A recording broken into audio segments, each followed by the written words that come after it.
Hello, fans, and people that aren't fans that just happen to stumble across my page. Please don't leave! Okay, this is just a new way of trying to format for these captain's logs because I realize that it's just my face. So I'm going to put a pretty picture up here instead. You guys can stare at the pretty picture instead of my ugly mug for the entirety of these.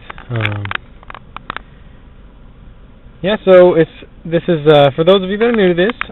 These captain's logs are just me talking about my experience as a new adventurer to the online community. Although I am a somewhat experienced Dungeons and Dragons player. This is just me talking about my adventures and my perspective as a player in the specific game Beyond the Horizon, which can be found at D20+1's channel, which I will link in the description. So I'm going to talk about a few sessions because it took too long, and then I procrastinated, and then I had college and other excuses, but long story short, we had a few sessions between my last one and this captain's log, and I would just like to say that I was super happy with both. It's the stories session where the adventuring band found our way to an island populated by mechanoids, which are the fungal people, that apparently stories and experiences are their currency. So everyone basically sat in a circle, and we learned through the medium of visions backstory on each and every character. And this brought up some very interesting questions based on how important story building is, how important background is to a story, and how much sharing should players do between players. You see, I was super stoked about this episode. I did not know what we would be doing until the mechanoid leader, or whatever, the person that we were giving information to, had to sit down. I saw it coming as soon as he said that we were having visions. I was like, okay, everyone's going to talk about their background. And it's cool because it's interesting to have characters kind of be forced to share, because a lot of times, at least in my experience with DMing, players like to keep their backgrounds to themselves almost. Either that, or they share all of it at once in this big freaking story they tell in their introduction, and then they just expect you to remember it. And as a DM, that's impossible, and as a player, it's even less possible. So it was super cool to experience just a tidbit of everyone's story, kind of where you could figure out a little bit like about each person, but not enough to be like, oh, I know everything about you. I know way more than I should. There's still mysteries to every character, but everyone's invested, and that was great. I also want to talk about backstory as a tool to get a player to like their character more and get more into the game. Just ask them a few questions about the character. I think that was a really cool way of doing that. Basically, he before the session came wanted a little bit of background so that he could set up the premise, but then let us act it out. Another really cool thing that Carl did this session that I liked, that I've seen before, but it's great every time I see it, is when a DM encourages other players to play NPCs. I believe he asked the player Corey, who plays the character Blythe, he acted as a older brother character to Jitters.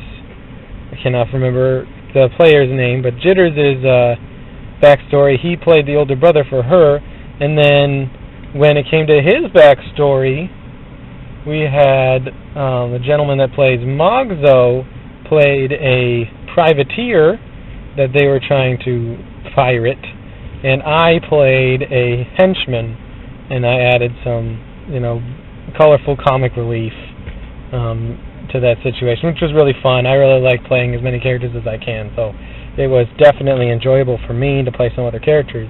And I think it's super fun when a DM asks a player to role play other things. I also think, though, that it is important that you leave that open, because a lot of people are scared about doing that.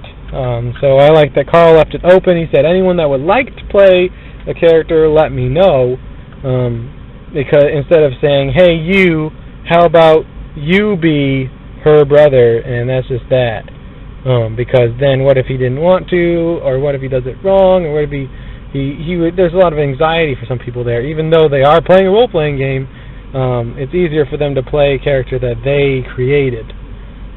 But I like the way Carl did that, and I am always willing to play every character if you let me. I'm a jerk like that. Sometimes I'm too excited about it.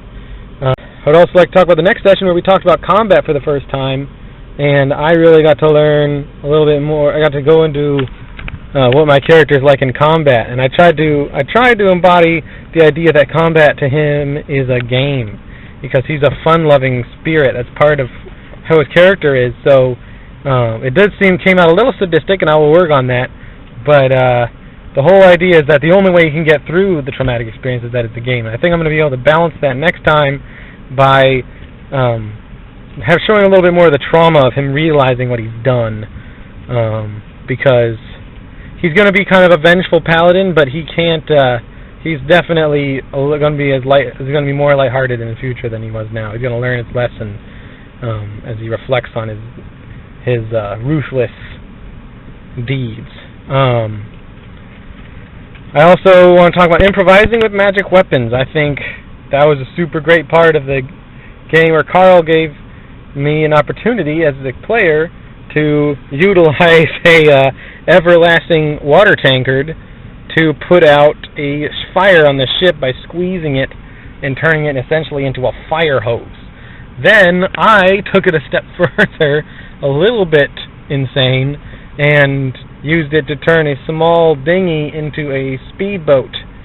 And Carl made the joke in the chat that no one else saw that he dubbed the boat the Sea-Doo, which was hilarious.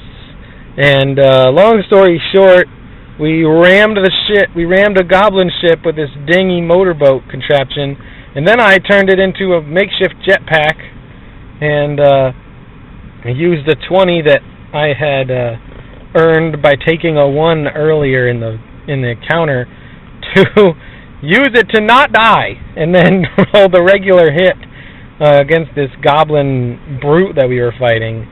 And then he took another ruthless sharpshooter shot from the pirate, and then my paladin finished him off, got up in his face and said, "May your death be as beautiful as your life was not," and then killed him as dramatic as possible. So that was a very entertaining combat. I really loved the way it worked.